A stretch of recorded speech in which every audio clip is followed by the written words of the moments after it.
The townsfolk of the small, welcoming community had warmly opened their homes, eager to offer their hospitality to Gareth and Penn after their long and arduous journey.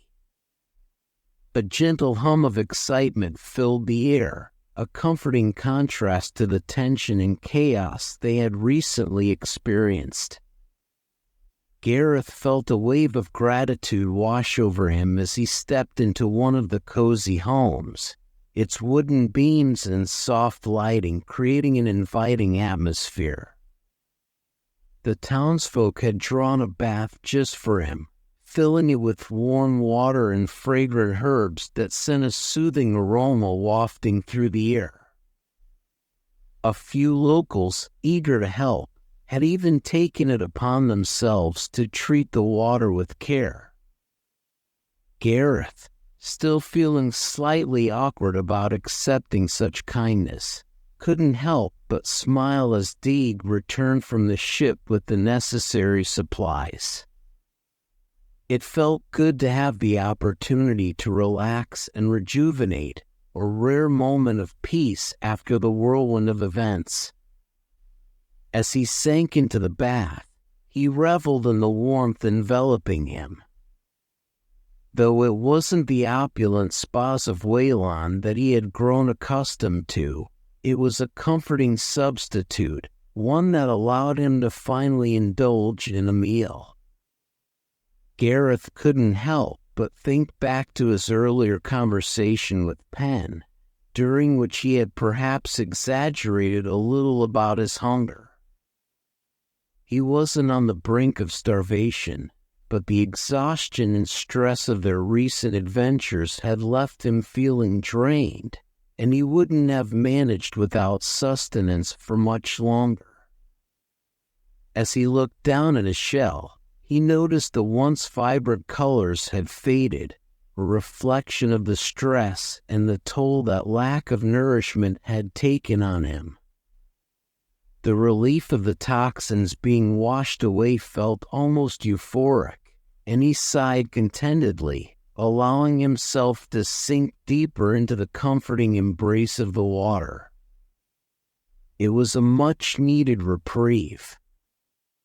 However, as he inspected his shell more closely, his gaze fell upon the jagged crack that Penn had inadvertently caused when she had pulled him out of harm's way during the chaos with the turret. He grimaced, knowing it would take a couple of months for it to heal fully, but at least he could feel the healing process beginning. Penn must have remembered the injury during their harrowing fall. Her gentleness in handling him surprised him, and he felt grateful for her care. It was nothing short of a miracle that he had emerged from that ordeal with no major injuries, and the bond between them seemed to grow stronger with each passing day. Lost in his thoughts, Gareth let his mind drift as he soaked in the warm water. After a few tranquil moments, however, a thump from outside the tub interrupted his reverie. Curiosity piqued. He rose from the water and peeked over the edge of the tub, only to be met with the wide eyes of a small human child peering back at him from the washroom door. The child was small by human standards, but he was only a few inches shorter than Gareth. He recalled Tunny Teeth's lessons on human biology, which suggested that the boy was likely on the cusp of a growth spurt typical for humans in their formative years. "MMB," the boy mumbled, his voice barely above a whisper as he stood half-hidden behind the door frame. "What was that?" Gareth asked, a friendly grin spreading across his face. The boy flinched slightly, but after a moment, he found his voice. You're weird looking," he declared, his curiosity evident. Gareth couldn't help but chuckle at the boy's straightforwardness. "You're the weird-looking one," he replied playfully. The boy's brow furrowed in confusion, his emotions easier to read than Penn's more reserved expressions. "Nah." "Yaha," Gareth mimicked, delighting in the light-hearted exchange. "No, you don't look like anyone else here," the boy insisted, his face scrunching up in determination. "Well, I'm not from here, am I? I come from a place where everyone looks like me, and nobody looks like you," Gareth explained, amused by the boy's earnestness. The child seemed puzzled, processing this new information.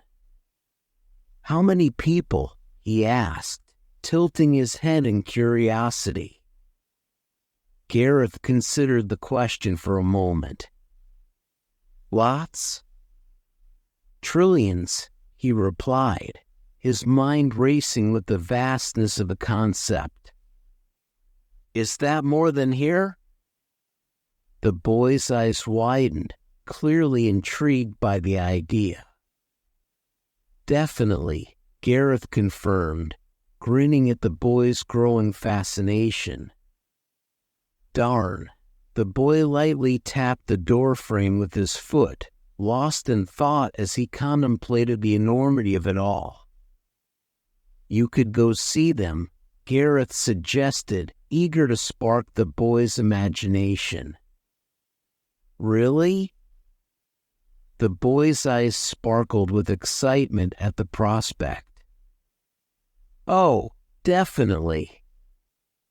There's so much to see out there, more places than there are trees in that forest outside," Gareth added, his enthusiasm infectious. The boy didn't fully grasp the concept of trillions, but the comparison made sense to him. "Whoa," he exclaimed, his face lighting up in wonder. But then, a frown quickly crossed his face. "But I like it here, though. I have friends here." Gareth smiled knowingly, understanding the boy's attachment. "So when you miss them, just come back. There's no reason you can't enjoy both, right?"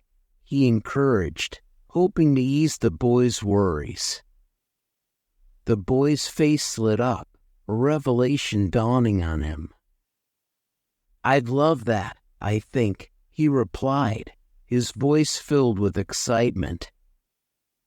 "I think you would too," Gareth agreed, chuckling at the boy's youthful enthusiasm. "You may be weird, but you're pretty cool." "My name's Cameron, by the way," the child said, a grin spreading across his face. "Pleasure to meet you, Cameron." "I'm Gareth." "I think you're weird and cool too," Gareth replied, feeling a warmth spread in his chest. Cameron giggled and sprinted away, only to stop, turn around, gently close the door, and then dash off again, his laughter echoing down the hallway. Gareth couldn't help but smile, feeling lighter after the brief interaction. Meanwhile, Penn had stepped under the shower head, tilting her face upward as steaming hot water cascaded down her body, washing away the stress and grime accumulated over their travels. The sensation was invigorating, and she closed her eyes, letting the water envelop her in warmth. She was no stranger to dirt and sweat. After all, she had endured countless challenges. But after 2 grueling days of marching, sleeping on the ground, and only washing off in a river, this proper shower felt nothing short of divine. It reminded her of the relief she experienced after a particularly arduous drop, a moment of bliss that followed hard work. The warm water felt like a comforting embrace, melting away her tension as she propped herself against the wall of the shower. Ah, perfect. Something tickled her neck, pulling her from her moment of bliss. She brought her right hand up, brushing away a long strand of hair that had fallen loose. It struck her as odd. She hadn't allowed her hair to grow beyond a few inches in quite some time. She raked her fingers through the newfound length, realizing that she would need to start tying it up if she didn't want to cut it. But for now, she kind of didn't want to. Why should she? After indulging in the warm shower for what felt like an eternity, Penn finally turned off the water and stepped out, the bathroom heavy with steam. She noticed that towels and fresh clothes had been set out for her on the sink. As she dried herself, she examined the clothing, a simple hand-woven dress, loose-fitting and floor-length. It was dyed a soothing olive green and parchment white, adorned with delicate leaf-like patterns embroidered around the wrists and neckline. Though it was not her usual attire, the dress reflected the kindness of the townsfolk and matched the clothing worn by many in the community. The way it looked and felt suggested that it was a cherished piece for whoever had donated it, a gesture of goodwill that warmed her heart. Dressed and ready, Penn approached the fogged-up mirror, trying to catch a glimpse of herself. A light knock on the door startled her. "Are you all right, miss?" a woman's voice called from the other side. "Yeah," Penn faltered, feeling slightly exposed. "Oh, does the dress not fit? Or would you prefer something else?" the woman asked, her tone concerned. No, it fits fine," Penn reassured her, glancing down at the hem. The dress reached the floor, though perhaps not as much as intended. "How about you tell me how I look?" With that, Penn opened the door, steam billowing out as she stepped into the room where a young woman stood. She was unfamiliar to Penn, but bore a resemblance to the older lady who owned the home. Penn guessed she was the daughter, her eyes bright with curiosity. "Oh my, I think you look quite nice. Olive is definitely one of your colors." "Here!" The girl gestured excitedly, leading Penn to a tall mirror in the far corner of the room. It was certainly a look. One she wasn't accustomed to, but it fit well enough and was undeniably pleasant.